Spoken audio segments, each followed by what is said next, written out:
नमस्कार, मैं कुंदन कुमार। जैसा कि आप सबको पता है कि पूरे देश का ध्यान अभी बिहार इलेक्शन की ओर है। वहीं बिहार में चुनाव आयोग ने इलेक्शन की डेट की घोषणा कर दी है और उसके लिए कुछ नियम जारी किए हैं कि चुनाव आयोग ने कुछ नियम जारी किए हैं कि किस प्रकार से चुनाव होगा, कैसी प्रक्रिया होगी और उनमें कुछ शर्तें भी इस बार लागू की है। आज हम लोग उन्हीं सब टॉपिक पर चर्चा करेंगे। बिहार का इलेक्शन कैसे होगा, इसमें क्या-क्या नए-नए रूल बनाए गए हैं, इन सारे चीजों पर आज हम लोग चर्चा करने वाले हैं। बने रहिए वीडियो के अंत तक। हम लोग देखते हैं आगे कि क्या क्या चुनाव आयोग ने सुधार किए हैं। ठीक है, तो चुनाव आयोग ने जो इलेक्शन डेट की घोषणा की है वो निकल चुकी है, जिसमें से उन्होंने कहा है कि जो चुनाव होगा वो दो फेज में होगा। चुनाव कितने फेज में होगा? दो फेज में होगा। पहला होगा जिसमें 121 सीटों पर चुनाव होगा, जिसका नोटिफिकेशन का डेट कब है? 10 अक्टूबर को। नॉमिनेशन का डेट कब है? तो 10 अक्टूबर से 17 अक्टूबर के बीच में है। स्क्रूटनी का टाइम कब है? तो 18 अक्टूबर को। और जो नाम वापसी लेने का डेट होता है, ये कितना तारीख को है? 20 तारीख को। 20 तारीख तक कोई भी कैंडिडेट अपना नाम वापस ले सकता है। और 121 सीटों पर वोटिंग कब होगी? तो 6 नवंबर को वोटिंग होगी। 121 सीटों पर 6 नवंबर को वोटिंग होगी। आगे हम लोग देखते हैं दूसरा फेज में। जो पूरा बिहार है उसका चुनाव कितने फेज में हो रहा है? दो फेज में। पहला फेज में 121 सीट हो रहा है, दूसरा फेज में 122 सीटें पर हो रहा है। तो दूसरा फेज जो होगा इसका नोटिफिकेशन कब होगा? 13 अक्टूबर को। और इसका नॉमिनेशन का डेट कब है? तो 13 अक्टूबर से 20 अक्टूबर के बीच इसका नॉमिनेशन का डेट है। तीसरा हम लोग देखते हैं स्क्रूटनी का डेट कब है इसका? तो 21 अक्टूबर को। चौथा नाम वापस जो ले सकते हैं, जितने भी कैंडिडेट जो होते हैं इलेक्शन में अपना पर्चा भरते हैं, लेकिन अंत में आते आते उसको लगता है नहीं हम चुनाव नहीं जीत पाएंगे, तो कोई राजनीतिक दल से हाथ मिला लेते हैं, या तो किसी भी कारण से वो अपना नाम जो वापस लेते हैं उसका नाम वापसी लेने का डेट कब है? तो 23 अक्टूबर को। और यहाँ वोटिंग कितने तारीख को होगी? तो 11 नवंबर को यहाँ वोटिंग होगी दूसरे फेज की। पहला फेज की वोटिंग कब है? 6 नवंबर को, और दूसरे के 11 नवंबर को। और इसका रिजल्ट कब आएगा? तो इसका जो रिजल्ट आएगा वो आएगा 14 नवंबर को। 14 नवंबर को पता चलेगा कि बिहार में किसकी सरकार बनेगी, कौन मुख्यमंत्री होगा, और इसका सारे जो चुनाव हुए हैं इसका नतीजा उसी दिन आएगा। हम लोग जानते हैं बिहार में जो कुल सीट है वो कितना सीट है? 243 सीट है। टोटल सीटों की संख्या कितनी है? 243। और बहुमत के लिए कितना चाहिए? 122 सीटें। ये जो चुनाव होगा ये 40 दिन तक चलेगा। 40 दिन की प्रक्रिया के दौरान ये चुनाव सफलतापूर्वक संभव कराए जाएंगे। आप लोग जान रहे हैं कि जो बिहार है इसमें चुनाव आयोग के द्वारा कुछ मुद्दे उठाए गए हैं, कुछ विपक्ष के द्वारा भी मुद्दे उठाए गए हैं, जिनके कारण वहां चुनाव आयोग ने 17 नए नियम लागू किए हैं। 17 नए नियम लागू किए ताकि चुनाव को बेहतर ढंग से किया जा सके, और जो आरोप चुनाव आयोग पर लग सकते हैं उनको उनसे बचा जा सकता है। इसके लिए चुनाव आयोग ने 17 नियम जारी किए। तो आइए हम लोग अब देखते हैं वो 17 नियम कौन कौन से हैं।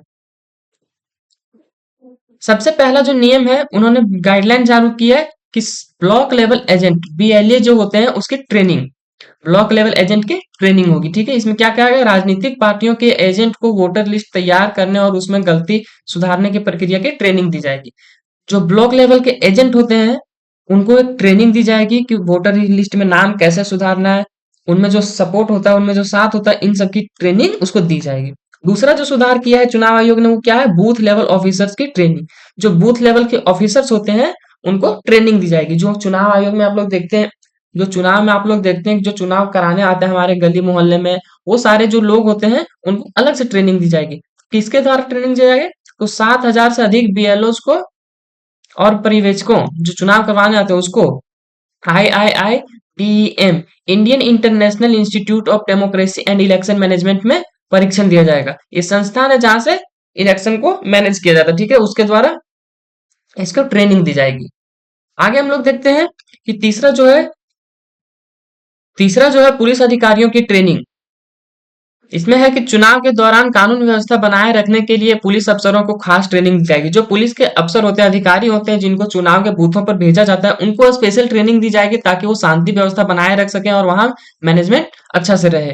अगला है कि मतदाता सूची की विशेष समीक्षा की जाएगी। जो एसआईआर का मुद्दा आप लोग देख रहे होंगे, कई दिनों से बिहार में इसको लेकर प्रोटेस्ट चल रहा है, तो इसके तहत उन्होंने क्या गाइडलाइन जारी किया है कि हर वोटर लिस्ट को साफ सुथरा करने की अभियान चलेगा ताकि कोई फर्जी या दोहरी एंट्री ना लेके और कोई मतदाता पत्र छूटे नहीं।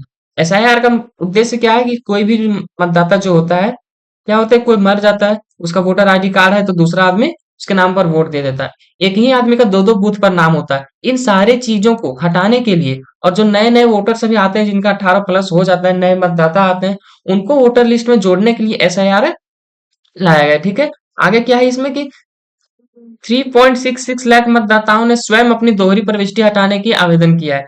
एक ही व्यक्ति का भी हम बोले ना कि दो जगह पर नाम होता है, एक बूथ यहाँ है, एक बूथ यहाँ है, दोनों बूथ पर क्या है कि दोनों बूथ पर उसका नाम है। तो इन चीजों को हटाने के लिए कि एक ही बूथ पर हम वोट देंगे, दूसरा बूथ पर नहीं देंगे, इसके लिए हटाने के लिए 3.66 लाख लोगों ने खुद अपना आवेदन दिया कि हमारी दोहरी प्रविष्टि जो है उसको रद्द कीजिए आप। आगे हम लोग देखते हैं कि पांचवा जो है कि चुनाव अधिकारियों का वेतन भत्ता बढ़ाया गया है। तो चुनाव के अधिकारी हैं, जो स्टाफ है, उनको क्या किया, उनका भत्ता बढ़ाया गया है, सैलरी बढ़ाया गया है। तो क्या है, BLO, supervisor, polling staff, micro version आदि को ज्यादा मानदेय मिलेगा। मतलब उन लोग को अब सैलरी बढ़ा दिया गया, उन लोग को ज्यादा महत्व मिलेगा। तो अगला है हमारा ईपीआईसी, मतदाता पहचान पत्र की तेज डिलीवरी। ईपीआईसी का फुल फॉर्म क्या होता है, तो इलेक्टेड फोटो आइडेंटिटी कार्ड, ठीक है। तो आगे इसमें क्या कहा गया कि वोटर कार्ड अब आवेदक के 15 दिन के भीतर बनकर मिलेगी और हर चरण की जानकारी एसएमएस के द्वारा दी जाएगी। जो आपका वोटर आवेदन है ये कितने दिन में बन के आ जाएगा, 15 दिन के भीतर आपको बन के मिल जाएगा। अगला क्या है, बीएलओस के लिए फोटो आईडी कार्ड होगा। जो ब्लॉक लेवल स्टाफ होते हैं, ऑफिसर्स होते हैं, ठीक है, उनके लिए एक आइडेंटिटी कार्ड जारी किया जाएगा। फील्ड में काम करने वाले बीएलओस को पहचान दिए जाएंगे ताकि पारदर्शिता बनी रहे।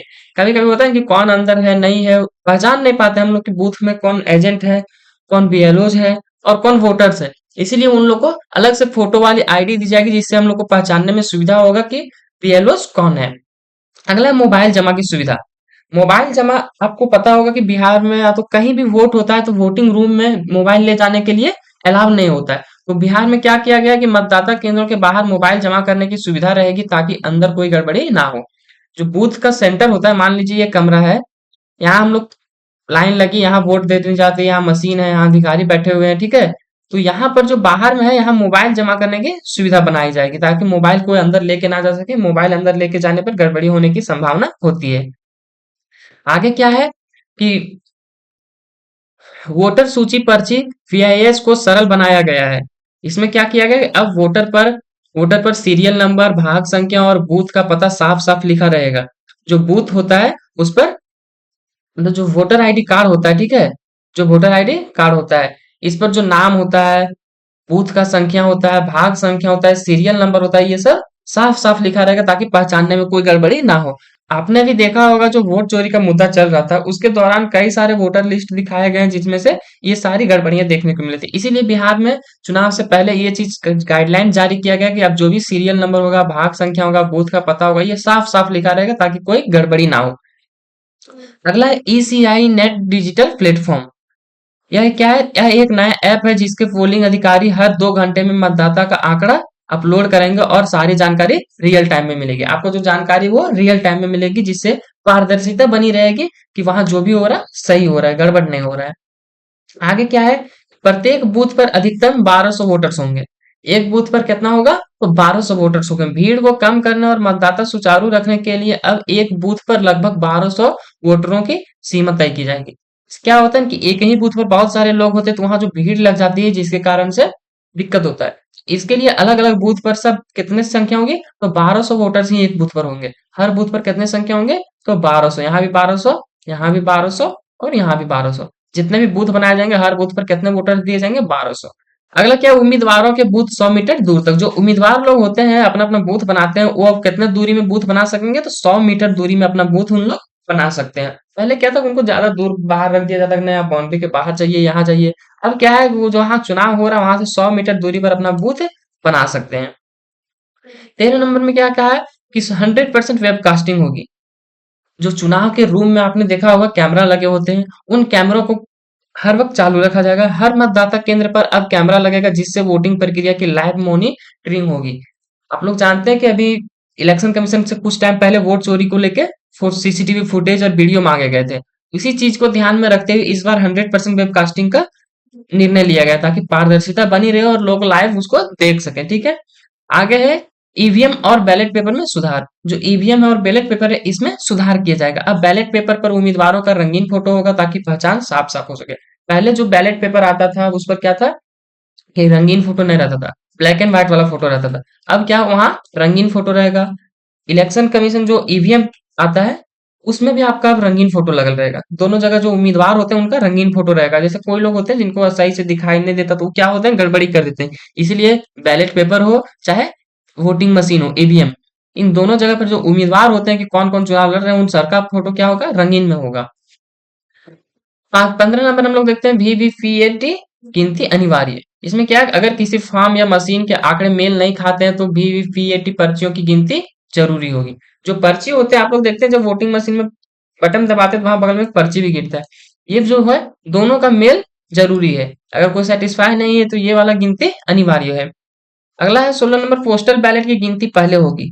जो पोस्टल बैलेट होते हैं उनकी गिनती पहले होगी। अब डाक मत पात्रों की गिनती पहले की जाएगी, ईवीएम की गिनती के बाद नहीं। पहले क्या था, ईवीएम की गिनती पहले होती थी और डाक मत पत्रों की गिनती बाद में होती थी। अब इसकी गिनती पहले की जाएगी और ईवीएम वाली गिनती बाद में की जाएगी। अगला है डिजिटल रिपोर्टिंग सिस्टम। 17 नंबर जो है वो क्या है, डिजिटल रिपोर्टिंग सिस्टम। हर विधानसभा क्षेत्र का चुनाव डेटा अब डिजिटल फॉर्म में सभी संबंधित अधिकारियों को मिलेगा। क्या है कि हर विधानसभा क्षेत्र का चुनाव डाटा अब डिजिटल फॉर्म में सभी अधिकारियों को मिलेगा। जो विधानसभा का चुनाव का डेटा है वो किसको किसको मिलेगा, सभी को अधिकारियों को मिलेगा।